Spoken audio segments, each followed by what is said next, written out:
श्री रेवणसिद्धेश्वर देवस्थान परिसर सुशोभीकरणाच्या कामाचे आमदार देवेंद्रदादा कोटे यांच्या हस्ते उद्घाटन.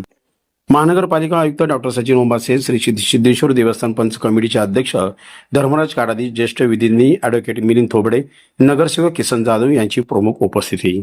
श्री रेवणसिद्धेश्वर मंदिर परिसराच्या विकासाला गती. श्री रेवणसिद्धेश्वर देवस्थान परिसर सुशोभीकरण कामाचे उद्घाटन गुरुवारी आमदार देवेंद्रदादा कोटे यांच्या हस्ते मंदिरात करण्यात आले. या प्रसंगी महानगरपालिका आयुक्त डॉक्टर सचिन ओंबासे, श्री सिद्धेश्वर देवस्थान पंच कमिटीचे अध्यक्ष धर्मराज काडादी, ज्येष्ठ विधिज्ञ ॲडव्होकेट मिलिंद थोबडे, नगरसेवक किसन जाधव यांची प्रमुख उपस्थिती होती. श्रावण महिन्याच्या पहिल्या दिवशी श्री रेवणसिद्धेश्वर मंदिर परिसरातील विकास कामाचा लोकार्पण सोहळा मान्यवरांच्या उपस्थितीत संपन्न झाला. यावेळी आमदार देवेंद्रदादा कोटे म्हणाले, रेवणसिद्धेश्वर मंदिर परिसराचा सर्वांगीण विकास करून हा परिसर पर्यटन स्थळ म्हणून विकसित करण्याचा माझा मानस असून यासाठी मंदिरासह परिसरातील विविध विकास कामांना प्राधान्य देण्यात येत आहे. श्री सिद्धरामेश्वरांनी स्थापन केलेल्या 68 लिंगाच्या विकासासाठी 6 कोटी रुपयांच्या निधीची मागणी केली असून त्यापैकी 2 कोटी रुपयांचा निधी प्राप्त झाला आहे. देवस्थान समितीच्या सूचनेनुसार 68 लिंगाच्या जीर्णोद्धाराचे काम सुरू होणार आहे. तसेच प्राणी संग्रहालयाच्या विकासासाठी 21 कोटीचा आराखडा मंजूर असून त्यापैकी 7 कोटीची कामे सुरू आहेत.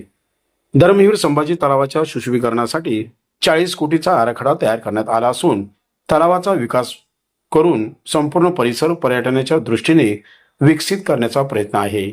सोलापूरच्या विकासासाठी निधी कमी पडू देणार नाही, असेही आमदार श्री देवेंद्रदादा कोटे म्हणाले.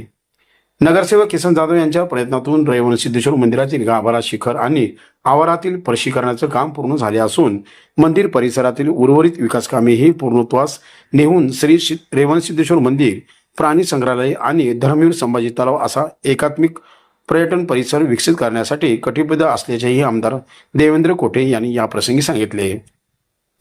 श्री रेवणसिद्धेश्वर मंदिरातील विविध सुशोभीकरणाची कामे करण्याची मागणी गेल्या अनेक दशकापासून नागरिकांकडून होत होती. त्यामुळे हे सुशोभीकरणाचे काम हाती घेण्यात आले आहे. या सुशोभीकरणाबरोबरच अज्ञात भाविकांच्या योगदानातून मंदिराच्या अक्षता जीर्णोद्धाराचे कामही करण्यात येत आहे. मंदिराच्या सुशोभीकरणाचे आणि जीर्णोद्धाराचे काम सुरू केल्यामुळे भाविकांनी या प्रसंगी समाधान व्यक्त केले. या प्रसंगी नगरसेवक राजशेखर पाटील, नगरसेवक अजय पोन्नम, शिवराज गायकवाड, आनंद मुस्तारे, रेवणसिद्धेश्वर ट्रस्टचे अध्यक्ष सिद्धाराम शिंगारे, बसवराज शिंगारे, लक्ष्मीकांत बिराजदार, शिवराज बुक्कानवरे, मल्लू जाधव, सिद्धू कुर्ले, बसवराज आळगेकर, बसवराज पाटील, महेश कुर्ले, दिनेश स्वामी, मल्लीनाथ शिंगारे तसेच रेवणसिद्धेश्वर नगर पुरुष महिला भक्त मंडळ मोठ्या संख्येने उपस्थित होते.